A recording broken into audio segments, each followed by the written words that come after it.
बिस्मिल्लाहिर्रहमानिर्रहीम, अस्सलाम वालेकुम। मैं असदुल्लाह खान हूँ। मुजफ्फरगढ़ के जो दो हलके हैं इनमें सूरत हाल वाज़ेह होना शुरू हो गई है। कुछ दिन पहले मैंने आपको अगर मगर के साथ बताया था कि अगर ये हुआ तो ये होगा और अगर ये हुआ तो ये होगा, लेकिन अब सूरत हाल चूँकि वाज़ेह हो गई है तो ये मुजफ्फरगढ़ का जो ये वाला हलका है 272, ये चूँकि ये ज़्यादा लाइमलाइट में आया था। बासित बुखारी साहब जब मुनरिफ हुए थे, इन्होंने इंटरव्यूज़ भी दिए थे और ये इन्होंने बड़ा पाकिस्तान तहरीक इंसाफ के ख़िलाफ़ बातें की थी। तो ये वाला हल्का जो है वो ज़्यादा लोगों की नज़रों में है कि 272 में क्या होगा। तो मैं 272 और 273 दोनों के बारे में आपको बता देता हूँ। लेकिन मुजफ्फरगढ़ 272 जो है, यहाँ पर सूरत हाल बड़ी दिलचस्प हो गई है। कुछ दिन पहले मैंने आपको बताया था कि इनके भाई ने आज़ाद हैसियत में कागजात तो जमा कराए हैं, लेकिन अभी तक वो कैंपेन नहीं कर रहे और लग ये रहा है कि नून लीग इनके भाई हारून बुखारी को मना लेगी और वो विड्रॉ कर लेंगे और यूं जो है वो बासित बुखारी ये सीट जीत जाएंगे। लेकिन अब सूरत हाल बड़ी दिलचस्प अब क्या हुआ है, देखिए मैं आपको दोबारा बता दूं जिन लोगों ने पहले नहीं सुना था कि 2018 में जब यहाँ पर इंतखाबात हुए थे तो सैयद बासित बुखारी जो हैं उन्होंने 28,587 वोट आज़ाद हैसियत में लिए थे और उनके मुकाबले में सैयद हारून सुल्तान बुखारी जो हैं उन्होंने 16,000 वोट लिए थे। तो कुछ 7,000 वोटों के फ़र्क से जो है वो अपने भाई से बासित बुखारी जीत गए थे, जबकि पाकिस्तान तहरीक इंसाफ के उम्मीदवार ने 18,000 वोट दिए थे। इसका मतलब है तहरीक इंसाफ और नून लीग के होते हुए एक यानी तहरीक इंसाफ का उम्मीदवार ज़ियाउल्लाह खान 18,000 वोट ले रहा था, हारून सुल्तान बुखारी नून लीग का उम्मीदवार 16,000 वोट ले रहा था। ये दोनों आपस में 2,000 वोटों के फ़र्क से आगे पीछे थे। तो पाकिस्तान तहरीक इंसाफ और नून लीग के होते हुए आज़ाद उम्मीदवार बासित बुखारी 7,000 वोट ज़्यादा लेकर अपने भाई से जीत गया, या आप कह लीजिए 5,000 वोट जो है वो तहरीक इंसाफ से ज़्यादा लेकर जीत गया। तो इसका क्या मतलब है? इसका मतलब है कि बुखारी ख़ानदान का जो वोट है, बासित बुखारी के ख़ानदान का जो वोट है, उनके वालिद के ज़माने से वो चला आ रहा है, वो बासित बुखारी को मिल रहा था और उनके पास जो है वो ये सीट जीत रहे थे। अच्छा, अब दूसरी तरफ क्या हुआ कि चूंकि ये एमएनए के इलेक्शन पे भी लड़े थे और नीचे की सीट एमपीए की सीट पे भी लड़े थे, तो एमएनए की सीट भी जीत गए, एमपीए की जीत गए। एमएनए इन्होंने अपने पास रखी और एमपीए छोड़ दी और वहाँ से फिर ज़मीनी इंतखाब हुआ। ज़मीनी इंतखाब इन्होंने फिर अपने भाई को नहीं लड़ाया अपनी जगह पर और अपनी वालदा को इन्होंने इलेक्शन के मैदान में उतारा। जहरा बतूल जो हैं वो इलेक्शन लड़ी और पाकिस्तान तहरीक इंसाफ के टिकट पर 27,752 वोट लेकर कामयाब हो गई।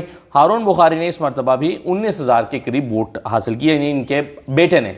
तो इस मरतबा 2018 के ज़मीनी इंतखाब में माँ बेटा आपस में इलेक्शन लड़े और उसके बाद अब जो सूरत हाल पैदा हुई है इसमें बासित बुखारी साहब हैं, उनकी वालदा दोबारा इलेक्शन नहीं लड़ी। हालांकि मुनहरिफ तो वो हुई हैं, उनको इलेक्शन लड़ना चाहिए था, वो इलेक्शन नहीं लड़ रही। ये मैं आगे जाकर आपको बताता हूँ कि क्या सूरत हाल है। तो उन्होंने इस मरतबा फिर ज़हरा बतूल साहबा की जगह ज़हरा बासित खड़ी हुई हैं, अपनी वाइफ को, अपनी अहलिया को बासित बुखारी इलेक्शन लड़ा रहे हैं। और उनके मुकाबले में मैंने कुछ दिन पहले आपको बताया था कि जो उनके भाई हैं हारून सुल्तान बुखारी, वो उन्होंने कागजात तो जमा कराए हैं लेकिन वो अपनी कैंपेन अभी तक उन्होंने शुरू नहीं की। एक हफ्ता पहले मैंने आपको बताया था उन्होंने कैंपेन अपनी शुरू नहीं की, लेकिन कैंपेन जो है वो, और मैंने आप ये भी आपको कहा था कि इम्कान लग रहा है कि नून लीग के साथ उनके मामला चल रहे हैं, नून लीग उनको मना लेगी। और चूँकि पिछले मरतबा वो नून लीग के टिकट से लड़े थे, लेकिन अब ऐसा लग रहा है कि वो मुज़ाकरात नाकाम हो गए हैं और बासित बुखारी के जो भाई हैं हारून बुखारी, उन्होंने अपनी मुहिम तेज़ कर दी है। अब वो अपने भाई के ख़िलाफ़ किस किस्म की बातें कर रहे हैं ये ज़रा मैं आपको सुनवाना भी चाहता हूँ। आप सुन लीजिए, इससे आपको अंदाज़ा होगा कि दोनों भाई कितना एक दूसरे के ख़िलाफ़ किस हद तक जाकर इलेक्शन लड़ रहे हैं और इसका इम्पैक्ट क्या होगा ये आप खुद ही, मैं भी बता देता हूँ वैसे, लेकिन आपको खुद ही पता चल गया कि जब दो भाई आपस में इलेक्शन लड़ के इन इलेक्शंस में, जहाँ पर पाकिस्तान तहरीक इंसाफ अपना एक नैरेटिव लेकर चल रही है और फिर महंगाई के चैलेंजेस हैं और चीज़ें, तो दो भाई आपस में जब वोट बैंक तकसीम कर लेंगे तो सीधा सीधा इसका फ़ायदा पाकिस्तान तहरीक इंसाफ को होगा। लेकिन पहले मैं 2-3 आपको छोटे छोटे क्लिप सुनवाना चाहता हूँ जाके आपको अंदाज़ा हो कि चल क्या रहा है। देखिए, पहले तो मैं आपको सुल्तान बुखारी साहब का एक क्लिप सुनवाता हूँ जिसमें वो कहते हैं कि मेरी वालदा ने मेरे मुकाबले में इलेक्शन लड़ने से अब इनकार कर दिया है और कहा कि मैं तुम्हारी अब बातों में नहीं आऊँगी। यानी बड़े भाई बासित बुखारी को कहा है कि मैं तुम्हारी बातों में अब नहीं आऊँगी। और उन्होंने ये कहा कि ये है तो मेरा बड़ा भाई लेकिन है शैतान। ये ज़रा पहले क्लिप सुन लें, फिर मैं इसके बारे में थोड़ी सी मजीद बात करता हूँ। सुनिए ज़रा। ये बदतमीजी की है, बर्तन भांडित है।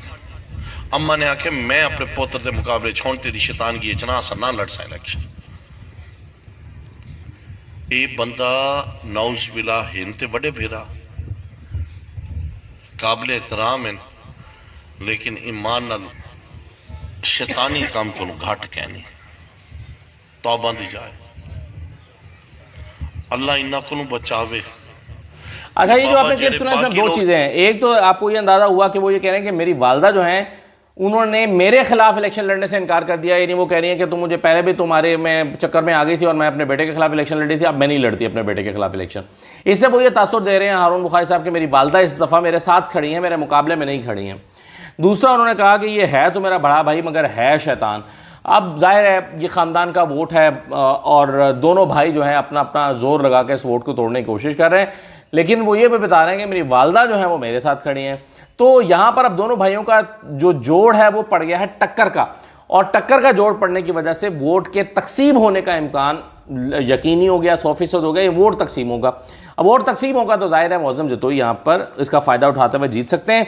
अच्छा, एक और क्लिप मैं आपको सुनवाता हूँ। बासित शाह बुखारी जो हैं वो उन्होंने कहा कि अगर तुमने बेईमानी करनी है तो कर लो, और बेईमानी से तुम जो है वो जीत सकते हो, वैसे मुझसे तुम जीत नहीं सकते। अपने भाई पर बेईमानी करने या धांधली करने का अभी से इल्ज़ाम लगा रहे हैं हारून बुखारी। ये क्लिप भी सुन लें। कामयाबी नसीब फरमाएगा और भारी अक्सरियत से जीतूंगा। अगर तुमने बासित शाह बेईमानी करनी है फिर तो एक अलहदा बात है, बेईमानी कर तुम कर नहीं सकते। अल्लाह की लाठी बेआवाज है। अवाम से जाके पूछ लो, इलेक्शन हम जीत चुके हैं। सिर्फ अब तुम 2 नंबरियां करते रहो, जैसे मर्जी 2 नंबरियां करो। अवाम सब कुछ जानती है। अस्सलाम वालेकुम व रहमतुल्लाहि व बरकातहू। अच्छा जी, ये क्लिप आपने सुन लिया। एक क्लिप मैं आपको और सुनवाना चाहता हूँ जिसमें जब उनको किसी ने कहा कि तुम अपनी वालदा के खिलाफ इलेक्शन लड़े थे और कुछ ने बातें की, तो उसको वो जवाब दे रहे हैं, और ये जवाब जो है वो बज़ाहिर ऐसा लगता है कि अपने भाई को भी दे रहे हैं जिन्होंने उनकी वालदा को उनके खिलाफ इलेक्शन लड़ने पर मजबूर किया। तो जाहिर है इन पर जो इल्ज़ाम लगा है वो उन्हीं की तरफ से लगा होगा जो इनके भाई के सपोर्टर होंगे। तो वो इन एक शख्स को गालियां दे रहे हैं, और गालियां देते हुए वो दरअसल अपने भाई को की मुखालफत कर रहे हैं। ज़रा आप ये भी सुन लें कि जो हारून बुखारी हैं वो अपनी वालदा के ख़िलाफ़ इलेक्शन लड़ने के हवाले से क्या कह रहे हैं और किस तरह से सख्त ज़बान इस्तेमाल कर रहे हैं। सुनिए ज़रा। खानदान ते अब्दुल्ला शाह बुखारी के खानदान की आपस से सियासी तौर से नहीं बढ़ती डाडे को, ठीक है, इवें आंदा पे ना तसल आंदी कि नहीं अज तक कहीं दी वालदा दे मुतालिक कोई गाल थी। घर की किस्ता वालदाएं सांझियां होन या एक तो बन गई गाल करें। आज जी ने कल जलसे बेशक वासे शाह को आके तू अपनी माँ वे मतलब नौज बिलाई कोई गाल करना, आज गैरत आदमी आ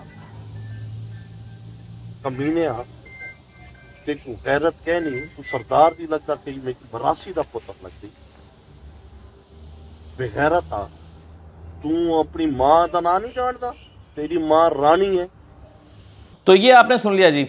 क्या क्या सूरत हाल है। तो अब ये मैंने जो वहाँ पर लोगों से एनालिसिस लिया है, वैसे मैंने अभी जाना भी है मुजफ्फरगढ़ कमिंग वीक में, लेकिन जो सूरत हाल वहाँ डेवलप हो रही है उसके मुताबिक ये है कि बासित बुखारी साहब को अपनी अहलिया के लिए कैंपेन करते हुए का खास सी मुश्किलात का सामना करना पड़ रहा है। अगरचे वो कैंपेन कर रहे हैं, वो वहाँ पर जो है वो मुख्तलिफ कॉर्नर मीटिंग्स कर रहे हैं, कुछ विजुअल्स मैं आपको दिखा भी रहा हूँ, और वहाँ पर जो है वो अपना ज़ोर पूरा लगा रहे हैं। लेकिन इसके बावजूद उनके भाई जो हैं वो उनको काफ़ी टफ़ टाइम दे रहे हैं, और जब वो उनको टफ़ टाइम दे रहे हैं तो मुजफ्फरगढ़ में जो मतलब इनके मुकाबले में जो मौज़म जतोई साहब हैं, तो मौज़म जतोई साहब जो है इस सारी सूरत हाल का फ़ायदा उठा रहे हैं, और वो आप जानते हैं पहले भी वज़ीर रह चुके हैं और वो भी इस हल्के में तगड़े हैं, ऐसा नहीं है, और फिर उनके पास पाकिस्तान तहरीक इंसाफ का टिकट है। तो ज़ोर पहले ही वो टक्कर का दे रहे थे, अब भाई के आने की वजह से जो है वो मुकाबला काफ़ी हद तक मैं समझता हूँ कि मौज़म जतोई के हक़ में हो गया है। तो ये सूरत हाल है जी इस इलाके में और इस हलके में। दूसरी तरफ जो PP 273 है मुजफ्फरगढ़, वहाँ पर सिप्तान रज़ा का मुकाबला जो नून लीग के टिकट पर इलेक्शन लड़ रहे हैं यासर जतोई के साथ है, यासर रसूल जतोई PTA के। तो यहाँ भी टक्कर का मुकाबला चल रहा है, जो है वो 1-on-1 मुकाबला है, और इमरान खान आज इन्हीं के हलके में ख़िताब कर रहे हैं, एक बड़ा जलसा कर रहे हैं अलीपुर में। तो इमरान खान का जलसा, और फिर 13 तारीख को यहाँ मरीम नवाज़ आना है। तो दूसरा हल्का जो मुजफ्फरगढ़ का 273 है, इसकी सूरत हाल अभी वाज़ेह होना बाकी है कि अब, लेकिन ये कि काम यहाँ पर भी तेज़ हुआ है, धड़े मिलाए जा रहे हैं, मनाए जा रहे हैं गोपांगों का, चूँकि यहाँ पर काफ़ी वोट बैंक है, और वो जो है उनको साथ में मिलाया जा रहा है। फिर अब्दुल कयूम जतोई अपना किरदार अदा कर रहे हैं। तो ये हल्का भी काफ़ी जो है वो यहाँ पे एक्टिविटीज़ चल रही हैं, लेकिन अभी कौन जीतेगा ये कहना मेरे लिए मुश्किल है इस हल्के में 273 के हवाले से। लेकिन मुजफ्फरगढ़ का जो 272 है वो मेरे ख्याल में काफ़ी हद तक क्लियर हो गया है। इजाज़त दीजिए, अल्लाह हाफ़िज़।